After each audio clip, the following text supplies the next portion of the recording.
It's Andy and Dave Daily right here on the Muskegon Channel. Andy O'Reilly, Dave Cackley. Happy Wednesday. Take a look at this. Yay. What are you showing off? What do you mean showing off? I got We this. had some. Oh, it's a pen. Oh, I thought it was maybe Sorry. show and tell day because I got something I was going to show off. Oh, what are you going to shell? See, Or sometimes show? when you get a trophy wife like I got, you wake up and you find. Nice. Mm-hmm. You know what? I'm glad you brought up the whole trophy wife thing. Yeah. Because I was thinking about this. Is there an announcement coming? No. God, no. Oh, that's funny. I thought maybe you're on your way to Vermont. No. That's funny, Burt and Ernie. No. Never. Never say never, but no. Definitely not. Can you believe there's another big stink about Burt and Ernie popped up? No, I didn't hear about that. Oh, my God.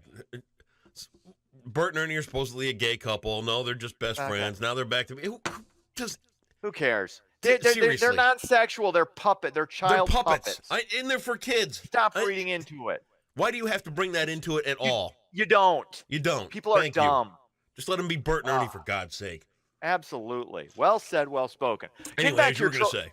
Getting back to your trophy wife. I was thinking about this because you married a woman, lovely woman. Wonderful. Who is aged gracefully. She absolutely has. And I was thinking about this, despite the fact that, I believe women are better looking today than they ever have been in the history of civilization, without question. I think that goes for men too. I think we're all taking care of ourselves better. Look at me. There's a glow about us. Yes, there you go. there are some of those holdouts that just insist on. Now there are some though.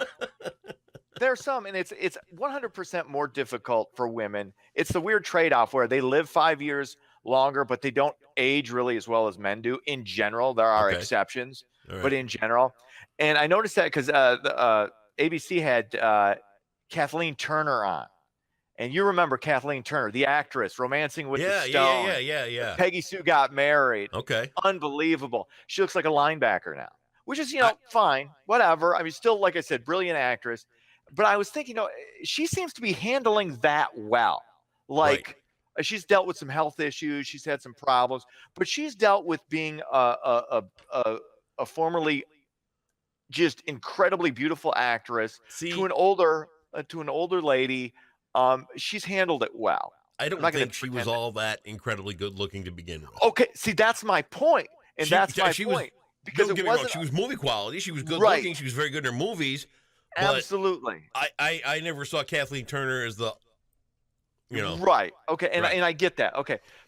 Contrast that with Heather Locklear, who has had, she's been dealing with arrest, been dealing with alcohol, substance abuse problems. But I'm wondering how much of that has to do with the fact that Heather Locklear, between the ages of say 18 and 45, 27, almost 30-year period, where literally every man between the ages of 18 and 80 wanted her. Every time say, "Oh my God, Heather Locklear, like one of the most beautiful women on the planet for that long." I mean, aside from her talent, she was a good actress, but she was a face. She was what? She's a cover girl. Yes, absolutely. And then she turns 50, and she's not what she was. But even though I still think she's really attractive, she's not. Here's the that thing anymore. Here's the hard thing for about her to Heather deal Locklear. All right, mm-hmm. And this is something you got to keep in mind. Mm-hmm. Heather Locklear has lost control over a lot of the stuff that's gone out about her, and the pictures you see of Heather Locklear today, they're all mugshots from jail and all this other kind of stuff. Right. So she doesn't have. She doesn't have the ability to control all of that stuff that gets put out. So that's a fair point. You know what I mean? I look at the Heather Locklear thing, and how do I phrase this?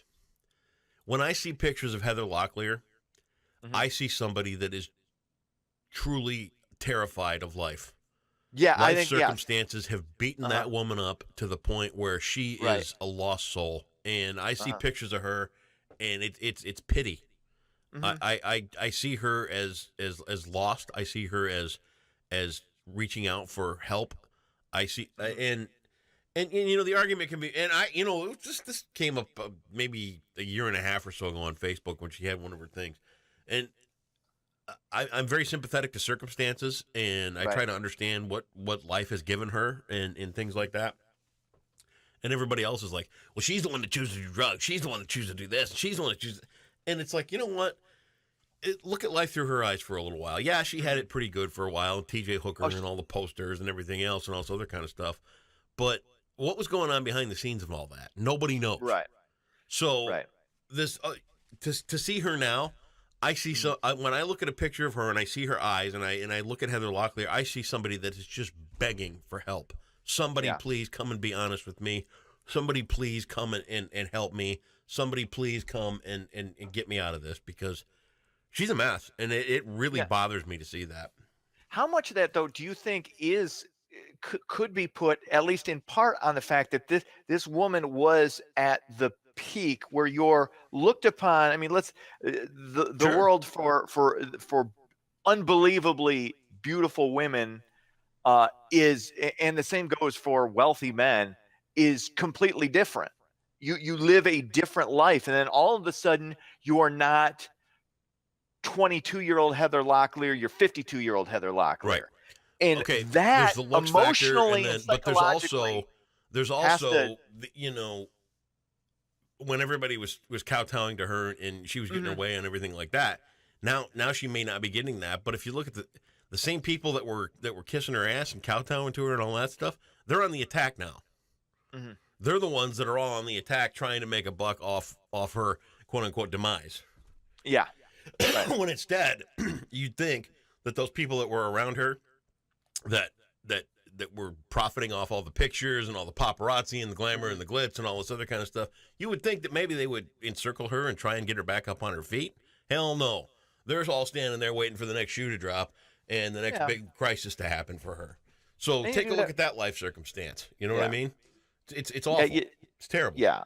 It's like I said, it's a life we can't even begin to try to relate to. I know.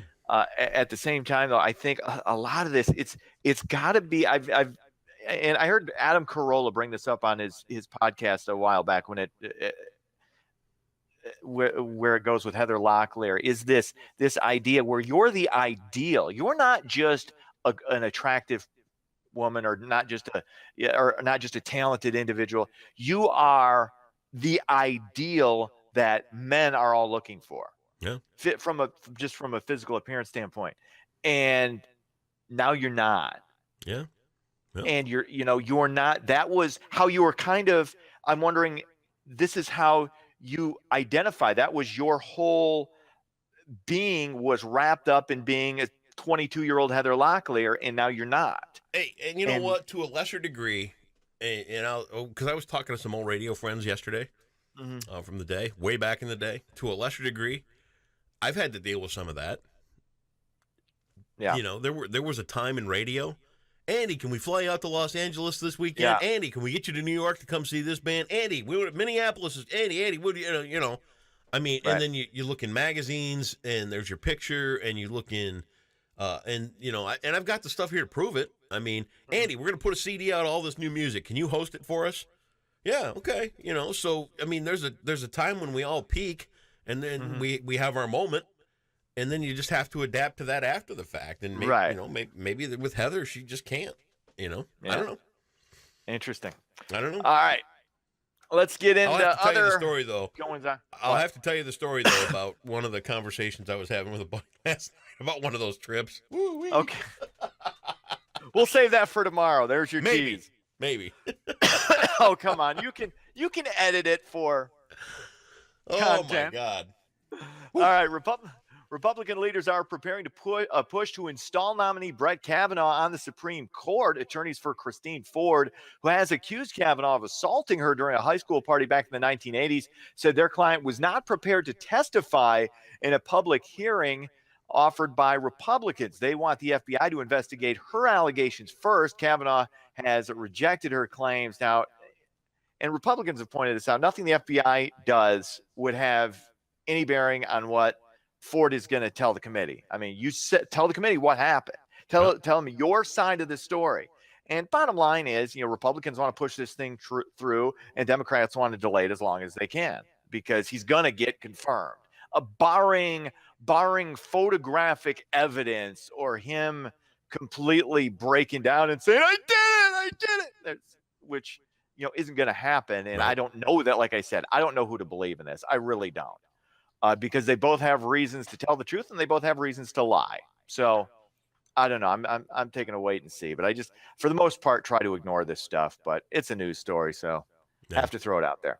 A new study found that middle-aged drinkers are more concerned about embarrassing behavior resulting from alcohol than any health risks. People aged 30 to 65 believe drinking is safe as long as they meet their responsibilities and their behavior remains socially acceptable. The impact of alcohol on health was seen as being of little or no concern. I get that. Hey, I can have my 4 scotches on a Saturday as long as I maintain my, as long as I'm not a mess, not falling down. What? I can have my scotch and waters.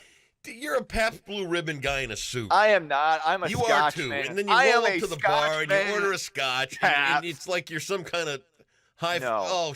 No, not at all. It's not about the image. It's really not. It's not. You think I would be very concerned about that, but I'm obviously. I can just see you down in Stinky's bar in Middleville. Hey, no, do you have any scotch? Yeah, no, Johnny how about Walker a Blatz draft like everybody else here is having? No. Johnny Walker Red, either on the rocks. See, this is I was explaining this to a friend of mine. It's either on the rocks. If it's on the rocks, then I don't go above 3 drinks. If it's just Johnny Walker on the rocks, 3, and I'm done. If it's the Johnny Walker in water, where I'm hydrating as I'm dehydrating with the alcohol, I can have 4 up to 5. 5 is a little above. 5 is pushing, but 4 I'm good. I'm in a good place, and that's over the course of say 4 hours or so. So, let's get back to the embarrassing part. Yeah, I don't. Let's talk about when you dress up like a priest and then cut a rug on a dance floor. Okay, well, that was a crazy time. I was in my mid-30s. And then when you walk out of a bar and go, how do I get to the Holiday Inn on Western Avenue? Hey, what's that big building right over there? You confuse North with South, and that was back in the vodka / Coors Light days. Oh, back when you were a cheap drunk. Different. See, that was before I became the sophisticant that you currently see before you. See, I was a different man. I've grown. I've matured. Now you want that anchor job, so you're going to drink the scotch. Hey, just saying. I think I'm a good representation of any company, right? In any capacity, I can. Yeah, absolutely. All right, finally, the spending of $25,000 in gift cards by the superintendent of a Muskegon Heights charter school was not egregious. An investigation into Rene Garcia's decision to distribute the gift cards to contracted employees last year found the purchase was a technical infraction. The Michigan Department of Education is requesting Muskegon Heights Public School Academy submit a plan to address the findings. And the reason I bring this story out is because you've always been concerned, and the main reason you started this whole thing is a negative light being cast on Muskegon. With the only stories you were hearing were shootings, this, that, and the other thing. When I saw this story come out, I knew it was, I don't want to say garbage, but there was nothing really there. Right. But it's a charter school, so it's going to get crapped on. If this would have happened at a public school, it wouldn't have been a story. If a public school employee would have been, no, it would not have. I will guarantee you this. Right. It would not have been a story. But the problem is charter schools are just better. This is my advice to the Michigan Department of Education and to the public school system in general. And I know there are a lot of good public schools in Muskegon and the surrounding areas. Okay, I'm not crapping on public schools, but you got to raise your game. Be better. Don't crap on those who are doing well because you have an issue with them. You have an issue with money going in that direction, and they're not, and the funding isn't being sent here. Be better. That's it. Okay. Charter schools do good things for a lot of kids who benefit greatly. And we need to not do this. We need to stop knocking these types of schools. Like I used to knock, and I used to mock kids who were homeschooled. Oh my God, loser. They do better. They just do better. So raise your game. That's all I'm saying. Be better, everybody. Well, to that, I would say that it came under some scrutiny. Understood. Mm. It was found to be not a problem. Understood. Mm. I would say, though, in my opinion, even knowing that the Muskegon Heights School Board started discussions, they brought the idea up of dissolving the district a couple of weeks ago. That's not what we need in Muskegon Heights right now. You know what I mean? We need people to rally around that school district. We need people to believe in the Heights and the Tigers and everything else and protect that neighborhood. I stand by that 100%. I think that school is elemental. I think that their issues are real, and I think that people need to rally behind them and all right. Stop. I mean, this is something that probably should have been looked into, public school or charter school, because it's a question mark. That's a lot of money. And I'm glad it wasn't ill-spent. I'm glad that she did what she felt she had to do to take care of the employee. Because I know some people that have worked there. It's tough. It's a tough business to be in, working in Muskegon Heights schools. And the scrutiny is tough, and the question marks still hover all around the school. But the community pride's there, and to think of that school district getting dissolved, I hate the idea. I really do. I hate the idea, and I wish that people would see, the value in the Heights and the neighborhood and everything else, and put, make sure the kids have what they need to play football, make sure they need to do band or whatever they need. Right. I really do. All right. Mel said, sports, Cubs win. They hammer Arizona 9-1. That's sports. Have yourself a great Wednesday, and we will see you tomorrow. Bye-bye.